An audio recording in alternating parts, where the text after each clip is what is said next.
Good afternoon, students. Now we had completed the chapter 1 in history, tracing changes through 1,000 years. Now start the first question. Here is the question answers. So you can write the question and answers in your rough copy and any notes copy. So first question in our textbook is, who was considered foreigner in the past?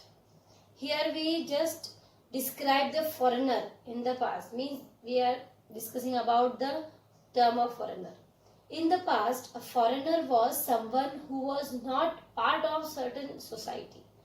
Past में या पुराने समय में इस foreigner term का meaning होता था वो पर्सन जो कि उस एरिया या विलेज में रहने वाले सोसाइटी का नहीं हो या उनके कल्चर का नहीं हो या किसी और सिटी से आया हो, might have regarded a forest dweller as a foreigner, तो उसे भी फॉरेनर कहा जाता था. और आज के टर्म में मीनिंग चेंज हो गया है. Foreigner means those who are not part of our country. So next question, list some of the technological changes associated with this period. हमें यहाँ पर जो भी टेक्नोलॉजिकल चेंजेस आए हैं, जो इन्वेंशंस हुए हैं in this 1000 years, we had explain here. The first Persian wheel for irrigation. Persian wheel जो है उसको इन्वेंट किया गया इरिगेशन पर्पज से. Second, spinning wheel for weaving. कपड़ों की बुनाई के लिए, वीविंग के लिए स्पिनिंग व्हील इन्वेंशन किया गया. और फायर आर्म्स इन कॉम्बैट, युद्ध में या बैटल्स में, वॉर्स में लड़ने के लिए तोपों और फायर आर्म्स का यूज किया गया. So here is the technological changes in that period. Move to the third question, what were some of the major religious development during this period. इस पीरियड में कौन कौन से रिलीजियस चेंजेस आए या डेवलपमेंट्स आए? तो वो ये थे, the inclusion of new deities in Hinduism. कुछ नए देवी देवताओं को और पूजा जाने लगा हिंदू रिलीजन में. एमर्जेंस ऑफ भक्ति and the emergence of Islam. भक्ति के कुछ नए आयाम जुड़े, नए पार्ट्स आए कि लोग जो है वो सिर्फ ब्राह्मण्स के थ्रू ही पूजा पाठ करवा के या उन्हीं के फॉलोअर्स ना बन के और अपने अकॉर्डिंग भक्ति को अचीव कर सकते हैं. और इस्लाम जैसे नए रिलीजन का इमर्जेंस हुआ. So here is the third question over. Fourth question is, in what ways has the meaning of the term Hindustan change over the centuries. Means अब जैसे हमने टर्म फॉरेनर डिस्कस किया था, वैसे ही इन दीज सेंचुरीज में, इन 1000 years में हिंदुस्तान का term different different chroniclers और रूलर्स के अकॉर्डिंग कैसे चेंज हुआ. Here we describe this. Over the centuries there has been a vast change in the meaning of the term Hindustan. बहुत बड़ा चेंज आया जोग्राफिकली भी और एडमिनिस्ट्रेटिव के अकॉर्डिंग भी कि हिंदुस्तान टर्म कैसे यूज किया जाता है in different different centuries. Today it is understood India as the modern nation state. आज हम जानते हैं कि इंडिया एक मॉडर्न नेशन स्टेट, इसमें 29 स्टेट्स और 7 यूनियन टेरिटरीज को इंक्लूड कर दें, then we are calling that geographical area is India's administrative. Here in the 13th century this term was totally different. 13th century में इस टर्म को क्या समझा जाता था, वो लैंड एरिया जो दिल्ली सल्तनत के अंडर कंट्रोल है या दिल्ली सल्तनत उस पर रूल करता है, दैट इज हिंदुस्तान. अब बाबर के समय 16th सेंचुरी से पहले Babur use this term to describe the geography, culture and fauna of subcontinent. Means अलग अलग क्रॉनिकलर्स और अलग अलग जो फिलोसोफर्स थे, जो ट्रैवलर्स थे, उन्होंने अपने अकॉर्डिंग उस टर्म को यूज किया है. बाबर के अकॉर्डिंग ये टर्म जो है वो इसलिए यूज की जाती थी कि जो ज्योग्राफिकल एरिया है उस पार्ट में जो वहाँ का कल्चर है और जो वहाँ का फोना है एक जैसा ये होने की वजह से वो उसके लिए हिंदुस्तान कहलाएगा. सो बाबर, आमिर खुसरो और ऐसे कई सारे क्रॉनिकलर्स हैं जिनके अकॉर्डिंग हिंदुस्तान टर्म का डिफरेंट डिफरेंट मीनिंग है, कल्चरली भी और जोग्राफिकली भी.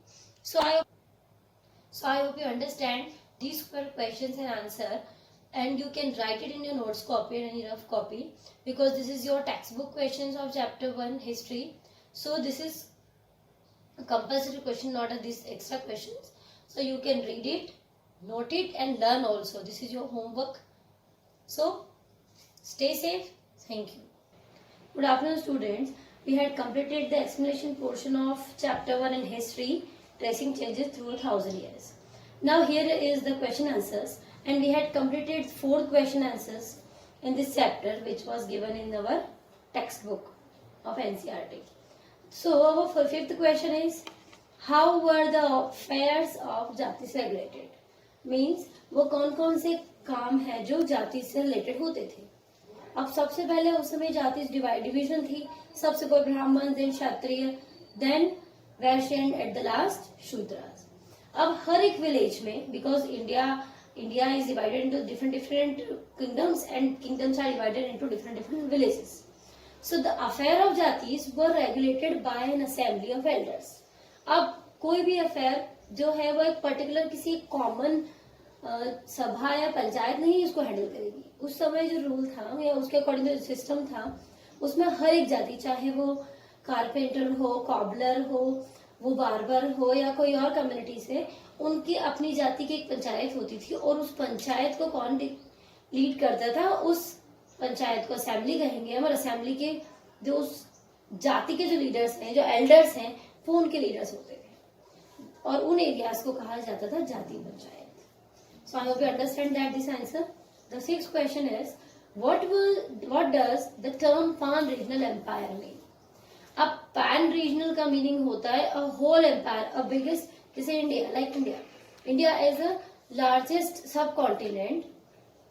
If one ruler or emperor ruled on that is called a pan regional empire. तो यहाँ meaning बताना है कि क्या होता है. The term pan regional empire is applied, उस पर अप्लाइड होता था, उसे कहा जाता था to an empire which stretches over many regions, जिसमें बहुत सारे रीजन्स. हम हिंदुस्तान की बात करें तो हम हिंदुस्तान में वेस्ट से पाकिस्तान सिंध से स्टार्ट करेंगे तो पूरा नॉर्थ इंडिया और उसके बाद बांग्लादेश तक का जो एरिया है वो हिंदुस्तान कहलाता था. तो ये पूरा जो एरिया है वो क्या कहलाएगा, पान regional. So I hope you understand. इसका एग्जाम्पल देखिए, 18th सेंचुरी में मुगल एम्पायर के पास पूरा इंडियन एम्पायर था, तो हम उसका एग्जाम्पल दे सकते हैं कि Mughal empire is a pan regional empire. Next question number 7. What are the difficulties historians face in manuscripts? Historian face so many difficulties because of तब ना तो पेपर का इन्वेंशन हुआ था और ना ही कोई टाइपराइटर या कोई और मशीन हुआ करती थी. तो मैन्युस्क्रिप्ट जो है उनको लिखा तो जाता था, वो हाथों से ही लिखा जाता था. एज अ रिजल्ट हाथों से लिखने से क्या होगा, जरूरी नहीं है कि सबकी हैंडराइटिंग बहुत अच्छी हो. जैसे भी स्टोरी से लिखा करते थे मैन्युस्क्रिप्ट्स, या फिर वो मैन्युस्क्रिप्ट्स अगर खराब होने लगती हैं तो दे कॉपीड देम, तो उनको कॉपी कर लिया जाता था. So the answer is manuscripts were written with hands and as a result there were small but significant difference between any two copies. जो भी मैन्युस्क्रिप्ट्स को हिस्टोरियंस रिटर्न या लिखते हैं उनमें डिफरेंस आएगा क्योंकि हैंड राइटिंग्स की वजह से. The scribes who copied them introduce changes as a result. Means जो भी स्क्राइब मीन्स लिखा हुआ जो है उसको जो भी कॉपी कर रहा है उसमें चेंजेस आएंगे. As a result historians have to read different manuscripts version of the same text. और इससे डिफरेंट स्क्राइब्स जो है वो एक ही वर्जन होते हुए भी उसमें कई सारे हमें टेक्स्ट में चेंजेस दिखते हैं. और ये जज करना, ये गैस करना कि ऑथर ने ओरिजिनली क्या लिखा था, दैट इज द डिफिकल्टी कि ओरिजिनली उसमें क्या लिखा गया था. So these difficulties are facing by the historians to copy the manuscripts. So I hope you understand that these 3 questions are very important in this chapter. So you can read it, learn it today. It's your homework also, and note it down in your CW copy if you have. Otherwise you can write in the rough copy also. Thank you. Stay safe. Good afternoon, students. We had completed the chapter 1 in history, tracing changes through 1,000 years with all the topics, and now we had completed also 7 question answers. Here the 8th question, and the question is, how do historians divide the past into periods and do they face any problem in doing so? Historians ने जब history को या past को different periods में divide किया तो कैसे किया और क्या उन्होंने इस डिवीजन में कोई प्रॉब्लम फेस की? तो हाँ, historians divide the past into periods based on the economic and social factors which characterize them. Means historians ने जब पास्ट को पीरियड्स में डिवाइड किया तो वो इकोनॉमिक और सोशल फैक्टर के बेसिस पे किया. In doing so they are faced with 2 problems, और ऐसा करने पर हमें 2 प्रॉब्लम्स आई. फर्स्ट तो है economic and social changes keep taking place, hence definite boundary can not be drawn. Means ये नहीं कहा जा सकता था उस दैट टाइम कि किसी कंट्री का इकोनॉमिकल स्ट्रक्चर अभी बहुत अच्छा है और नेक्स्ट ईयर नहीं है, अचानक से बहुत ज्यादा पुअर हो जाते हैं, फिर से उनका सोशल बैकग्राउंड बहुत अच्छा था और अचानक से वहां बहुत ज्यादा मैल प्रैक्टिसेस होने लगी, तो एक डेफिनेट बाउंड्री नहीं बनाई जा सकती है कि किस कंट्री का किस समय एक पर्टिकुलर ईयर में इकोनॉमिक और सोशल चेंजेस या बाउंड्रीज कैसी थी. And the second problem is, second, these periods are compared with modernity. Modernity gives a sense of progress. This implies that there was no progress before, which is not true. Means second जो problem थी वो ये थी कि जो भी period division हुआ उसको कंपेयर किया गया मॉडर्निटी से. मीन्स मॉडर्निटी धीरे धीरे जब इन्वेंशन होने लगे, लोगों का जो सोशल बैकग्राउंड है और उनका जो लाइफस्टाइल है वो धीरे धीरे चेंज होने लगा बिकॉज ऑफ इन्वेंशन, तो वो कंफर्ट की तरफ बढ़ने लगे, तो उन्हें हम मॉडर्निटी कह सकते हैं. और मॉडर्निटी जो कही जाती है वो किसके बेसिस होती है, किस सेंस से है, वो प्रोग्रेस के सेंस से. जैसे जैसे प्रोग्रेस होती गई वैसे वैसे मॉडर्निटी बढ़ती गई, लाइफ स्टाइल बदलती गई. This implies that there was no progress before, which is not true. लेकिन ये नहीं कह सकते कि जब ये नई मॉडर्निटी आई उसके पहले कोई प्रोग्रेस ही नहीं थी. स्लो थी, लेकिन ह्यूमन जो है वो अपने सराउंडिंग के साथ प्रोग्रेस कर रहा था. So this all the question answer, this is the last question and I hope you understand what the answer is. Next, move for true false, and the first point is, we do not find inscriptions for the periods after 700.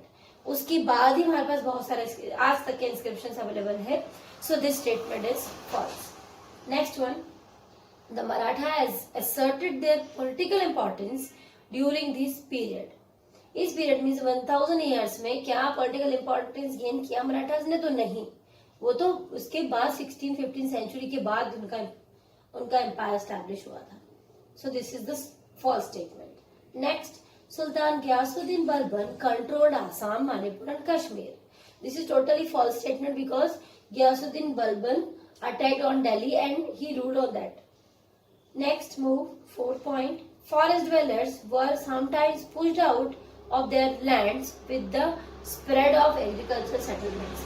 This statement is true.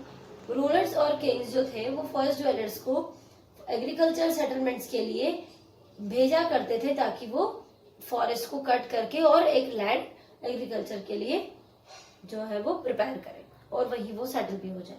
So this statement is true. So you first of all you just mind it, write all the question in your copy with these exercises. So we will discuss in the next video fill ups and other exercises for the same chapter. Thank you. Stay safe.